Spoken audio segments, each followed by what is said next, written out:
अधिकारी भ्रष्ट होगा चलेगा, नेता भी भ्रष्ट होगा चलेगा, लेकिन जिस दिन कलम नए जो न्यू कमर्स हैं, नए बच्चे जो कंपटीशन की तैयारी में आ रहे हैं, अगर वो कंपटीशन की तैयारी सच में करना ही चाहते हैं तो अपने स्नातक की असफलता एक चुनौती है, स्वीकार करो, क्या कमी रह गई देखो और सुधार करो, जब तक न सफल हो नींद चैन को त्यागो तुम, संघर्षों का मैदान छोड़ ना भागो तुम, कुछ किए बिना ही जय जयकार नहीं होती और कोशिश करने वालों की हार नहीं होती। बहुत बहुत धन्यवाद। को सर नमस्कार। सर आ सकते हैं 2 मिनट के लिए? सर मेरा चैनल है कि यूट्यूब चैनल, और इस पे जो है कि मैं परीक्षार्थी लोगों से बात कर रहा हूँ, उनके संघर्षों को मैं दिखाना चाहता हूँ लोगों तक। और तो सर इसी सिलसिले में मैं जो है कि लाज जा कर के लोगों से बात कर रहा हूँ, परीक्षार्थी लोगों से, आप ही लोगों से संघर्ष से जुड़ा हुआ चैनल है मेरा, बाबा बसंत तक नाम है। बाबा बसंत। हाँ सर, तो कहाँ से आप बिलोंग करते हैं सर? मेरा घर चंदौली जिले में पड़ता है, मेरा नाम शिवशंकर बरनवाल है। अच्छा। मैं यहाँ विगत लगभग 20 सालों से इलाहाबाद में हूँ। 20 साल से? 20 साल से यहीं पर graduation, post graduation, research, LLB और सिविल सेवा की तैयारी यहीं सब चल रहा है। अच्छा। अभी तक फाइनल कहीं चयन नहीं हुआ है, लेकिन लगातार प्रयास जारी है। अच्छा, तो सर मतलब कि आप तो मान लीजिए इतना पुराना होने के वजह से मैं ये कह सकता हूँ कि लक्ष्य के आप बहुत करीब होंगे हमें जहाँ तक। अब देखिए, जब तक अंतिम रूप से चयन की लिस्ट में आपका नाम न हो तब तक क्या कहा जाए। सही कह रहे हैं, ये तो बात आप सही कह रहे हैं कि जब तक अंतिम रूप से चयन न हो जाए लोग समझते हैं कि अरे तो ऐसे ही बस सही चल रहा है। और प्री मेंस इंटरव्यू ये तो सतत प्रक्रिया है। जिस दिन अंतिम रूप से अंतिम चयन सूची में नाम आ जाए वहीं समझिए कि चयन हो गया, नहीं तो कुछ भी नहीं कहा जा सकता कि कब क्या किसके साथ होगा। तो सर मतलब कि इस समय आप PCS वगैरह ये सिविल से ही रिलेटेड? सिविल से ही, और इस 2 बार से असिस्टेंट प्रोफेसर और माध्यमिक से आने वाली वैकेंसी जो मतलब इधर भी आपका रुख? हाँ, इधर अभी। अच्छा। अब तो कुछ न कुछ भाई अब ले जाना ही है यहाँ से कुछ न कुछ, तो भाई कुछ न दूसरा रास्ता भी देखो। बस ही। तो सर अब थोड़ा सा मैं परीक्षार्थियों से मैं बहुत बात कर रहा हूँ लोगों से, तो मैं इस पे भी बात कर लेता हूँ थोड़ा कि प्रेशर, घर का प्रेशर, पड़ोसियों का, रिश्तेदारों का, कैसे सर मैनेज होता है? मैनेज क्या होता है, बस होता ही है। ऐसे समझिए कि एक बोझ लदा हुआ है सर पे और आदमी ढोए जा रहा है। प्रेशर तो इतना है कि रातों की नींद हराम है, और जिस उम्र में स्वस्थ और सुंदर होना चाहिए उस उम्र में आदमी कई सारे रोगों का शिकार हो गया है। ये प्रेशर ही है, ये एंजाइटी ही है। और सबसे ज़्यादा इस बात की कि जिस आशा और उम्मीद के साथ हम लोग इलाहाबाद विश्वविद्यालय में अपने यहाँ से अपने बाबा किनाराम इंटर कॉलेज रामगढ़ से हम इंटरमीडिएट पास करके यहाँ आए, इलाहाबाद विश्वविद्यालय में एडमिशन हुआ BA में, और यही सपना था कि हम लोग सिविल की तैयारी करेंगे और अधिकारी बनेंगे। अधिकारी बनकर देश, समाज और राष्ट्र की सेवा किया जाएगा, और इसमें कहीं से कोई बनावटीपन नहीं था। अवसर मिलता तो हम लोग दिखाते कि हाँ भाई देश सेवा, कैसे राष्ट्र पद पे रह के कैसे समाज में व्यक्ति से लेके समाज और राष्ट्र तक कैसे परिवर्तन लाया जा सकता है।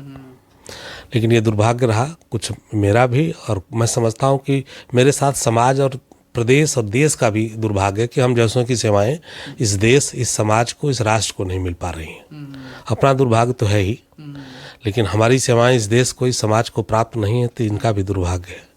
अच्छा सर, ये अभी कैलेंडर तो जारी हो गया है UPPSC का, अब तो क्या उम्मीद लग रहा है? पिछली बार का भी रिजल्ट आपका निकला ही होगा, इस बार क्या लग रहा है आपको कि कुछ? इस बार तो मैं साक्षात्कार तक सम्मिलित नहीं हुआ था, इसलिए अब आगे आने वाली परीक्षाओं में शामिल हुआ जाएगा जो नई वैकेंसी आएगी। मतलब प्रयास बिल्कुल जारी है सर। अब सर जिस चीज़ की आप तैयारी कर रहे हैं इसमें तनाव, अभी तो मान लीजिए प्रेशर की बात हम किए, अब मान लीजिए कि आप मेंस लिख रहे हैं, तो सर काबिलियत तो है तभी तो आप मेंस लिख रहे हैं, लेकिन लोग, समाज के लोग या जो आपके जो जूनियर हैं वो नहीं होता तो अरे ये तो हमारे ही लेवल के हैं, लेकिन भाई आपके अंदर तो कुछ है तभी तो आप मेंस लिखे। लेकिन जब नहीं होता सर, मेंस लिखने के बाद आप साक्षात्कार तक नहीं पहुँचे, या साक्षात्कार तक पहुंचने के बाद अगर नहीं हुआ तो उस समय सर आप लोग के ऊपर प्रेशर एक कहा जाए तो हद से ज़्यादा हो जाता है, कैसे उसको मैनेज आप लोग कर रहे हैं? बसंत जी, वो प्रेशर इतना ज़बरदस्त होता है जी जी कि उसका बस अनुभव किया जा सकता है। हाँ, प्रैक्टिकली उसको प्री से लेके जिस समय प्री का एग्ज़ाम की डेट घोषित होती है तब से लेके प्री परीक्षा की पूर्व संध्या तक समझिए कि प्रसव पीड़ा से भी ज़्यादा पीड़ा हम लोग झेलते हैं। फिर रिजल्ट आता है, प्री मेंस, प्री पास किए, फिर मेंस दिए, फिर मेंस का रिजल्ट आया, फिर उसको पास किए, फिर साक्षात्कार इंटरव्यू तक पहुँचे, फिर उसको फेस किए, फाइनली चयन नहीं हुआ तो फिर वो पीड़ा शब्दों में बयान नहीं की जा सकती। और कौन क्या कहता है इस बात को अगर हम लोग ज़्यादा ध्यान देंगे तो फिर यहाँ रह नहीं पाएंगे। कहने को अपने घर वाले, अपने गार्जियन, अपने से ले वो तो चाहते हैं भाई कि हम कहीं सेलेक्ट हो जाए, कहीं सेलेक्ट हो जाएं, कहीं और आगे जाएं और ऊंचे जाएं, और उनकी वो तो हमारी भलाई ही चाहते हैं, इसमें कोई दोरा नहीं। कई सारे शुभचिंतक मित्र भी हैं जो हमारी भलाई ही चाहते हैं, लेकिन सबकी बात पे रिएक्ट करना, सबकी बात को ध्यान देना, तब तो हम फिर अपने लक्ष्य तक नहीं पहुँच पाएंगे, भटक जाएंगे। और ये ध्यान को विकेंद्रित करने वाली बहुत सारी चीज़ें हैं। और उसमें से जैसे आप इस मामले में, मैं तो अपना आइडियल सचिन तेंदुलकर को मानता हूँ कि आलोचनाओं का जवाब अपने प्रदर्शन से दो। शब्दों से आलोचनाओं का जवाब देने लगे तो आप आलोचकों के जाल में उलझ गए। आपको अपना प्रदर्शन दिखाना है। और जिस दिन बस बताया तो आपसे कि जिस दिन रिजल्ट आया, छप गए अखबार में, उस दिन तो सभी लोगों की बातें अपने आप बंद हो जाएंगी। सभी लोग, यही जो आलोचक हैं प्रशंसक हो जाएंगे, यही जो नहीं मानने वाले हैं मानने लगेंगे। बहुत सारा सीन पूरा का पूरा सिनेरियो बदल जाएगा। बदल जाएगा। तो सर मैं आपसे अनुभवी होने की वजह से जो नए जो लड़के आ रहे हैं प्रयागराज में, एक भूत सवार है कि चलते हैं प्रयागराज तैयारी करने, उनके लिए आप कुछ सजेशन देना चाहेंगे? उनको क्या कुछ कहना चाहेंगे आप? एक्चुअल में बहुत सारी बातें हैं बसंत जी। अगर नए जो न्यू कमर्स हैं, नए बच्चे जो आ रहे हैं, कंपटीशन की तैयारी में आ रहे हैं, अगर वो कंपटीशन की तैयारी सच में करना ही चाहते हैं तो अपने स्नातक करने के दौरान ही अपना विषय तय कर लें और एक लक्ष्य बनाएं कि हमें इस परीक्षा में शामिल होना है। तो पूरी तन्मयता के साथ, पूरी ईमानदारी के साथ, पूरे डेडिकेशन के साथ लगें, मेहनत करें। बाकी ईश्वर के ऊपर है भाई, कुछ चीज़ें ईश्वर के ऊपर भी छोड़नी चाहिए। तो यहाँ पर दोस्तों सर का ये अनुभव है, सुन लीजिए। आप लोग अगर वीडियो को देख रहे हैं तो कहने का मतलब है कि लक्ष्य एक बनाना है। दो नाव पे पैर रखने पे क्या होता है आपको पता ही है। तो लक्ष्य एक होना चाहिए और जिसको साधने में थोड़ा आसानी हो सके। तो सर अब मतलब कि जो ये प्रेशर और तनाव की तो बातें हो गई, अब जो है कि मैं ये जानना चाहूँगा कि महंगाई बढ़ गई है, रूम रेंट, खर्चा और मेंटेनेंस, अब कैसे कि इसको कैसे आप लोग जो है कि झेल रहे हैं? अगर मैं अपनी बात करूं तो मेरा तो जितना भी खर्च 8-10 हज़ार रुपये महीने का आता है, घर से ही आता है। हमारे 2 बड़े भाई हैं, वही लोग मैनेज करते हैं। और इलाहाबाद में रहना है तो अब देख ही रहे कि हर सर सपोर्ट चाहे जो भी रहे, लेकिन एक अपना भी दिल कहता है कि अरे यार बहुत खर्च हो रहा है। क्योंकि अमूमन करके जो भी सर इलाहाबाद में तैयारी करने आया है तो वो एक मध्यम वर्गीय परिवार से ही है या तो बहुत ही गरीब परिवार से है। तो इधर बीच तो थोड़ा काटना मुश्किल, तो भले कोई सपोर्ट भी कर रहा है लेकिन उस पर दिमाग जाता है कि यार खर्चा थोड़ा बढ़ गया।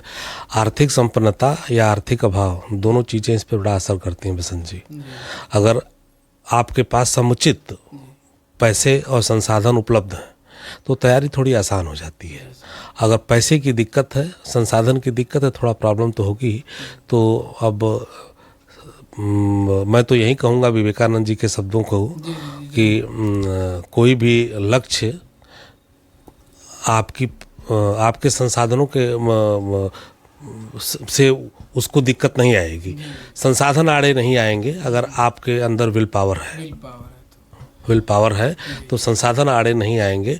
अपने लक्ष्य को आप ध्यान में रखिए और इलाहाबाद आए हैं इस गंगा जमुना सरस्वती की पावन भूमि पर, त्रिवेणी की भूमि पर आए हैं। तो लेटे हनुमान जी का स्मरण करिए।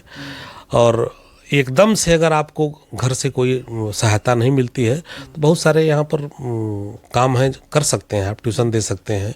कुछ अब तो कुछ प्रेस वाले हैं जो प्रकाशक हैं, और कुछ प्रकाशन समूह हैं जो अच्छे बच्चों को अपने यहाँ 8-10 हज़ार में 3 घंटे 4 घंटे की ड्यूटी में काम दे करके वो अपना उनका काम निकल जाता है। अगर करना चाहें तो वो 4 घंटे इधर उधर कुछ करके अपना अर्निंग भी कर सकते हैं। और घर से अगर इतना आपको पैसा मिल जाता है जिससे आपके महीने का किराया, आपके रहने का खर्च और आपकी कॉपी किताब या कोचिंग की फीस जो भी ज़रूरत हो, इतना अगर मिल जाता है तो ज़्यादा की ना इस समय लालसा रखिए। इतने में ही थोड़ा सा कष्ट भी हो तो अपना ध्यान डाइवर्ट मत करिए। पूरा समय पढ़ाई पे फोकस करिए। पूरा का पूरा समय पढ़ाई पे फोकस करिए। जिस दिन आप केंद्रित होंगे और जिस दिन आप मेहनत करेंगे, उस दिन किस्मत, भाग्य और ब्रह्मांड की अन्य अनेक शक्तियाँ आपको सफल करने के लिए आपके साथ होंगी। तो सर से बात हुई और काफ़ी, मैं तो एकदम बिल्कुल मंत्रमुग्ध हो गया इनकी बातों से। और आपको भी बहुत कुछ सीखने को मिलेगा। 2-3 लाइन कुछ कहना चाहते हो अब तक? असफलता एक चुनौती है, इसे स्वीकार करो। मैं ये लाइनें हैं डॉक्टर हरिवंश राय बच्चन की, ये पंक्तियाँ हैं। और कोशिश करने वालों की कभी हार नहीं होती। तो उसी के बीच का एक पैरा है कि असफलता एक चुनौती है, स्वीकार करो। क्या कमी रह गई देखो और सुधार करो। जब तक न सफल हो नींद चैन को त्यागो तुम। संघर्षों का मैदान छोड़ ना भागो तुम। कुछ किए बिना ही जय जयकार नहीं होती और कोशिश करने वालों की हार नहीं होती।